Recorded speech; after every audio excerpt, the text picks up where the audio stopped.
The following accounts have been submitted by soldiers and their family members. These stories are claimed to describe true events. I ask you to listen in good faith and decide for yourself what to believe. My story begins in South Korea, a few years back with my brigade's rotation. I was a newly promoted corporal attached to the recon platoon as a radio telephone operator, or RTO, and we expected to be in country for about a year. Even before arriving, we knew it would be a long year. Relations between the North and South were at an all-time low, and so tensions were high. My buddies and I knew the odds of us going down range and doing our recon thing along the demilitarized zone were pretty high, which was fantastic to us. If you tell an infantry platoon that they will push forward and do what they were trained to do, no one will complain. So, sure enough, we had been there for about a month before we were tasked to go out and patrol one of the more remote points along the 38th parallel. Patrolling the demilitarized zone, the DMZ, is a hazardous job for two big reasons. Number one, the landmines. They are everywhere, and there are tens of thousands of them. To stay safe, you have to move along very specific routes. You cannot come and go as you please, or deviate much from the trail. The second reason is the risk of winding up on the wrong side of the border. Contrary to popular belief, the DMZ is not ringed with massive chain-linked fences and concertina wire. It's just wide open wilderness, with markers hammered in the ground every few meters. If you get too close to them, or worse, end up on the wrong side of the markers, the North Koreans will shoot at you. It was towards the end of this patrol where stuff got weird, in a big way. We started moving through a small valley that was at the base of the ridgeline where we would be setting up. There, in the middle of a decent-sized minefield, was a single abandoned house.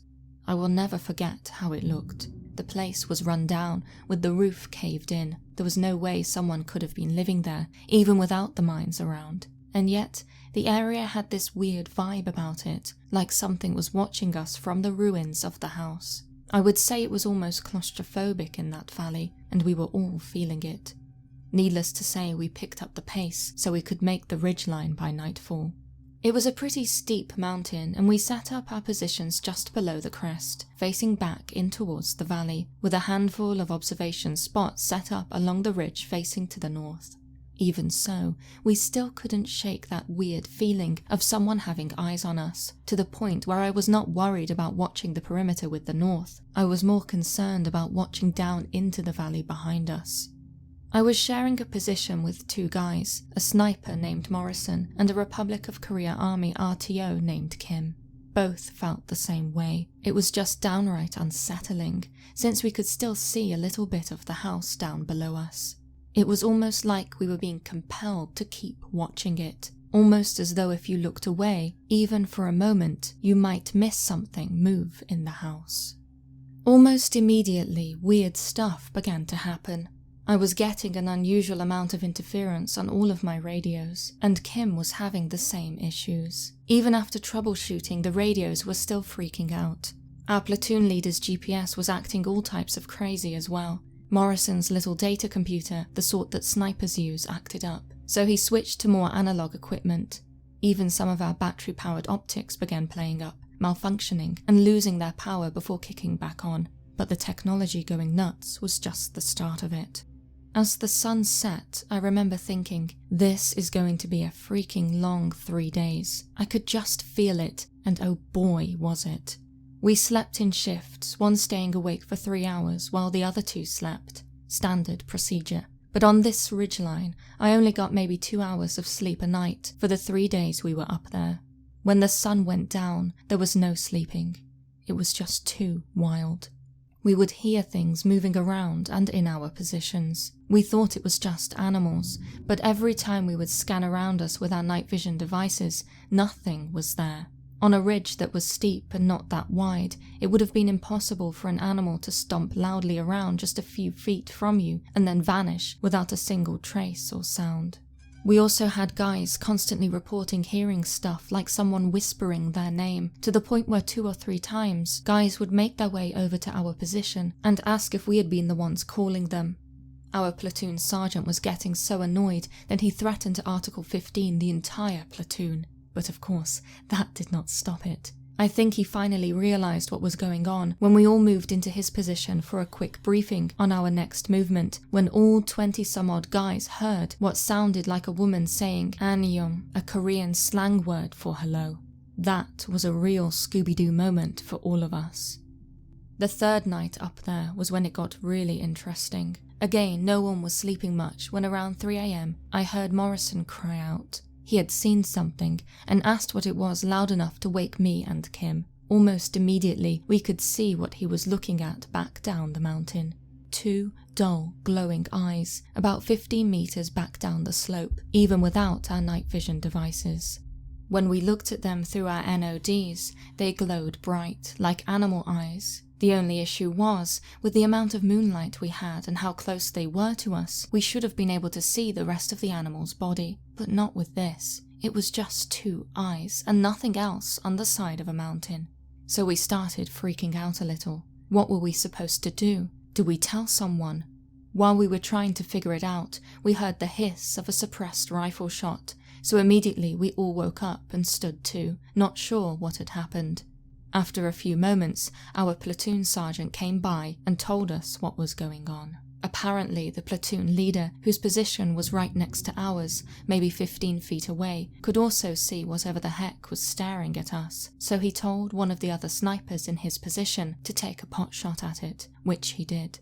The creepy part was that the eyes didn't even flinch. An animal would have bolted at the sound of a suppressed rifle that close.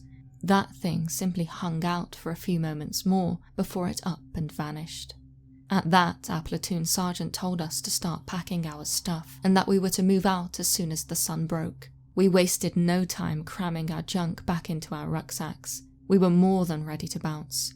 That was the most prolonged 3 hours of my life, waiting for the sun to rise so we could get the heck off that ridge and out of that valley. When the sun's glow came up over the horizon, we practically ran off that mountain and out the valley. We could not leave the area fast enough. The feeling of something watching us did not let up until we had cleared the far side of the valley and dropped back down on the other side. It felt so good. It was like having a weight lifted off our shoulders, as though we could finally relax. We did a few more patrols after that, but none of them were that creepy. I did hear some grumbles that our sister battalion had an element patrol through the same valley, and that they also had some pretty creepy run-ins, but whatever they had seen or experienced was all kept very low-key. After that, we rotated back to our base where, as far as the higher-ups were concerned, it was recorded as a routine patrol. Trying to explain to a bunch of crusty old NCOs and officers that we had been practically chased off a mountain by a ghost would not go over well, so we kept it to ourselves. I'm not sure if any of the other guys have ever told anyone what happened up there, but I know I just had to share what I had experienced, and am left wondering if anyone has experienced anything similar while in the demilitarized zone. I am a military wife and have been posted at many stations. The one station that stood out was well known for the things that happened there. There is one set of barracks that became known as the Gates of Hell. The reason behind this is the countless number of people who have taken their own lives there. I've met soldiers, people who have been to war and have seen horrible things, who have refused to stay inside alone. One night, my husband got a call from one of his soldiers who was in the barracks, saying that something was trying to get into his room. My husband did not believe in the paranormal. The idea of ghosts made him laugh, and so at first he thought the soldier was drunk. But this guy had just come off watch and was heading to bed, so my husband went over to see him. When he went into his room, he told me that he found the guy shaking in the corner of the room, looking very pale. Thinking that he was sick, my husband decided to get him to the hospital. As he went to help him up though, the door slammed and started to shake violently. He thought someone was pranking them. Angry, he stormed to the door and tried to open it, but, to his surprise, wasn't able to. The door was still shaking, hard, and my husband tugged and pulled at it, trying to open it.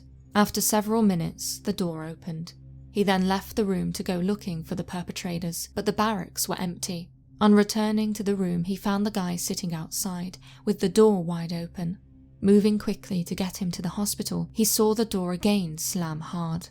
By this point, he was becoming furious. He thought a trick was being played on him, and so he decided to go into the room and yell at the people who were doing this.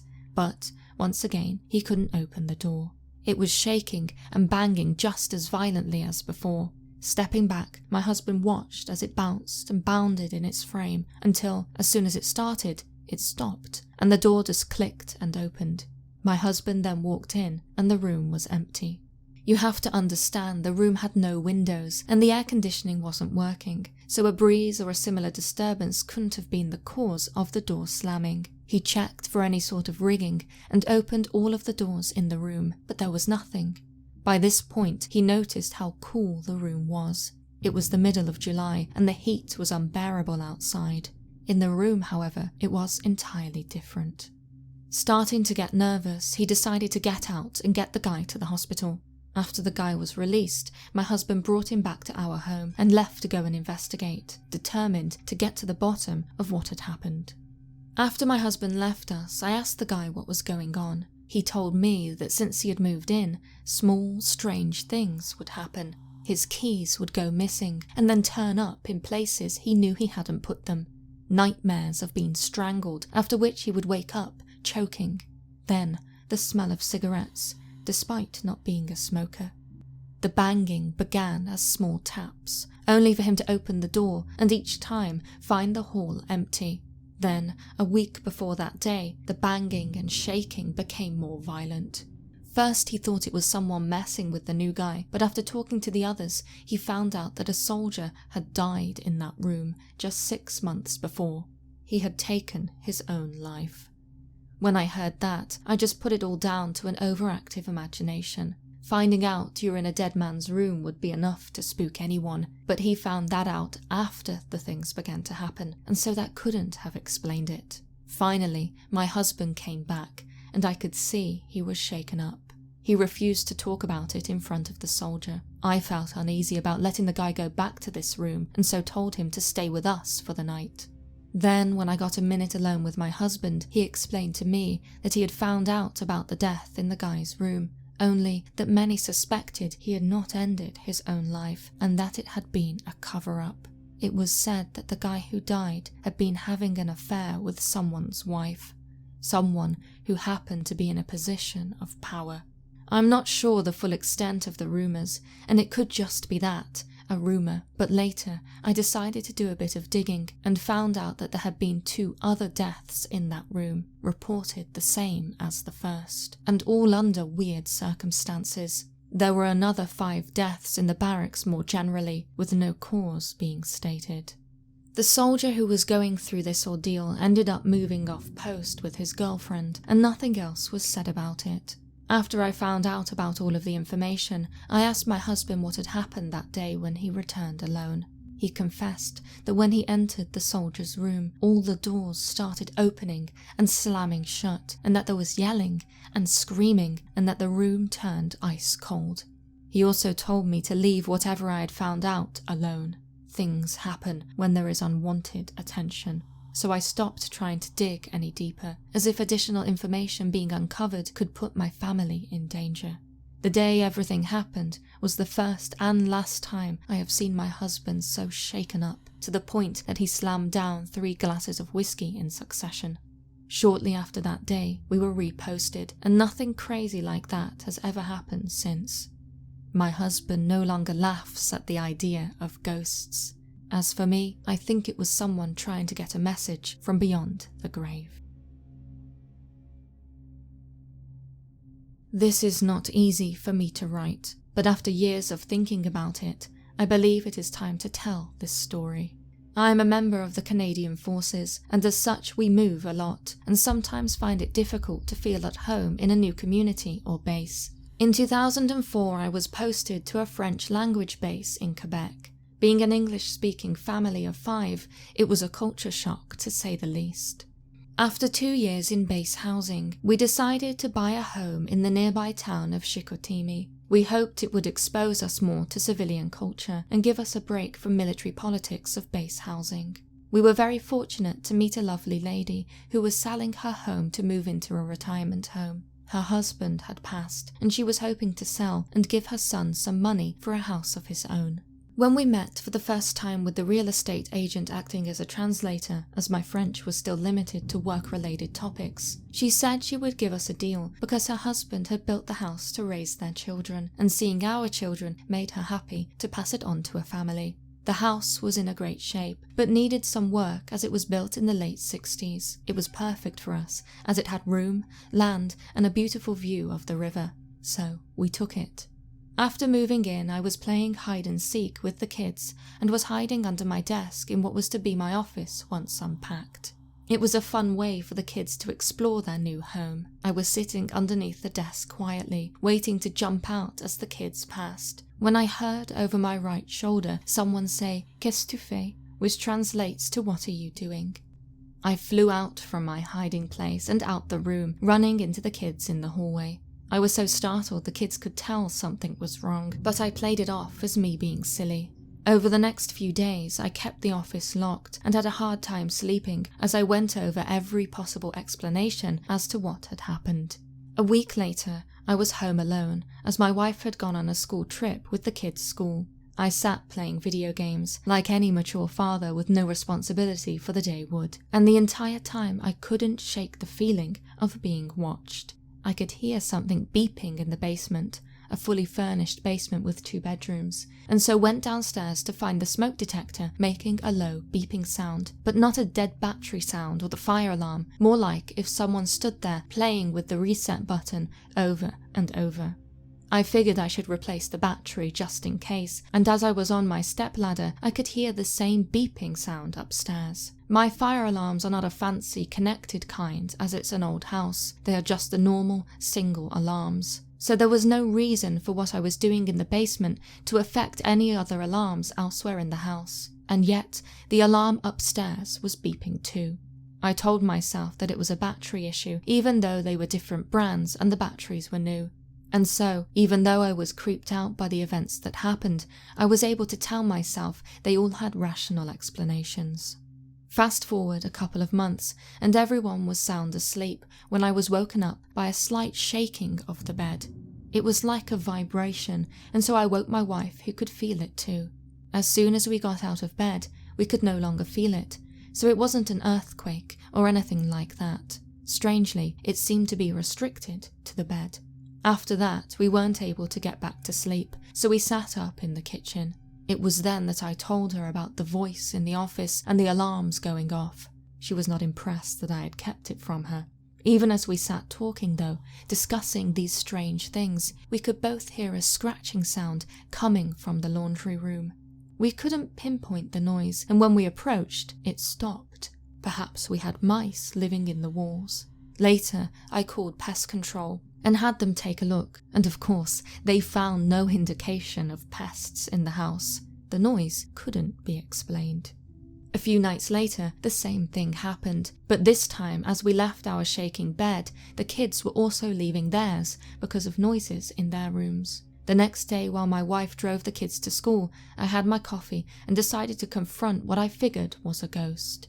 I told him, assuming it was the old man who had built the house, that we were not there to force him out or take anything from him. We only wanted to live in peace, and that if he continued to scare us, his wife would be pretty disappointed. A week passed, and I was awoken by the bed shaking again. I could also hear the scratching sound, so I kept the lights off, hoping to see a mouse playing around near the laundry area. As I approached, carefully, I could hear the scratching in the floor, so I laid flat to put my ear to the floor to listen better. As I did, I could see an electrical plug in the pantry sparking from across the room. As soon as I saw the sparking, the smoke detector started making that same beeping sound again. I opened up the outlet to find burn marks on the insulation and inside the wall.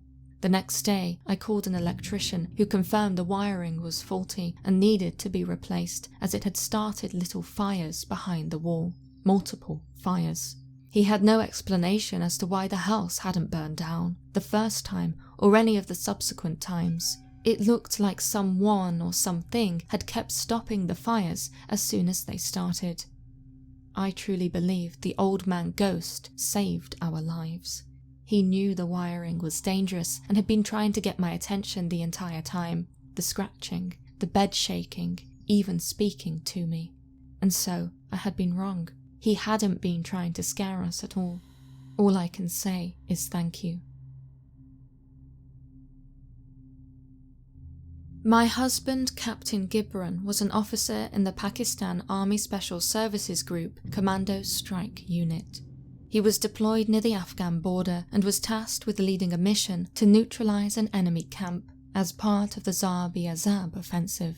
There were reports that the camp was also holding hostages, so the mission was a very sensitive one.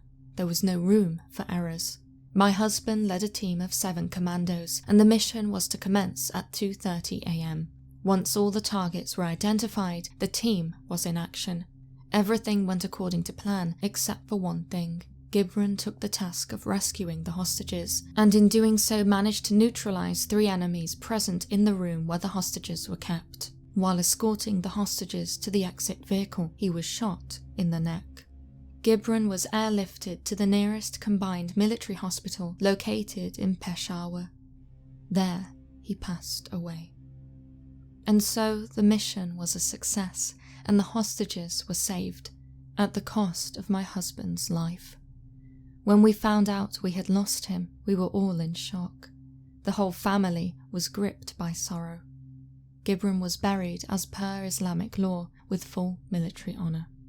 A few weeks passed, and I was learning to live one day to the next. I had just taken a shower and was drying my hair with a towel when I heard someone call my name. I stopped and looked around, but there was no one in my room. I ran towards the door and checked if someone was waiting outside, but there was no one outside either. I thought it was my mind playing tricks on me because of what I had been through. And yet, when I closed the door and turned around, I saw him, Gibran. My husband, standing beside me in his combat uniform. He had fresh bloodstains on his clothes, and I freaked out. Panicking, I covered my eyes and face with both hands and started screaming in shock. I know many of you won't believe me, and I don't blame you, as I couldn't believe my own eyes either, but I know what I saw. He was there. When my mother-in-law and other family members came rushing into my room, I told them Gibran was there, but they said he wasn't. There was no one there. When I removed my hands from my face and looked, it was true. My husband was not there, at least not anymore. Even so, I am 100% sure I saw him and I wasn't hallucinating. Fast forward a couple of weeks, and I had just finished watering the plants in the garden. I moved to sit in a rocking chair, looking up into the sky. It was a beautiful sunny day with huge fluffy clouds. I fell asleep for a few minutes. Dozing under the clouds, I saw my husband in my dream. He held my hands and took me to our bedroom. There he asked me to open the drawer of a cupboard. I did. Now open, he pointed to his diary, at which point I heard my mother-in-law calling me and woke up. Affected by what I had just seen, I rushed towards the cupboard that Gibran had pointed to in the dream. Inside the drawer was nothing except for his diary, his sunglasses, and a pen. I opened the diary. He had written about day-to-day events in his life as per calendar dates. The diary stopped at the date where he was meant to carry out the strike mission, but as I flipped the pages, I saw one more entry for a date a few weeks in the future. Our wedding anniversary, which was arriving in the next few days. In that entry, he had written a telephone number with somebody's name in brackets, so I called that number. It was a gold jewellery shop. I introduced myself to the manager as Mrs. Gibran, and he informed me that the gold necklace Mr. Gibran had ordered and already paid for was ready for collection. I explained that I was his widow and told him about the passing of my husband, and then arranged to collect the necklace. When I went to the jewellery shop and collected the necklace, I was stunned to see such a beautiful wedding anniversary gift.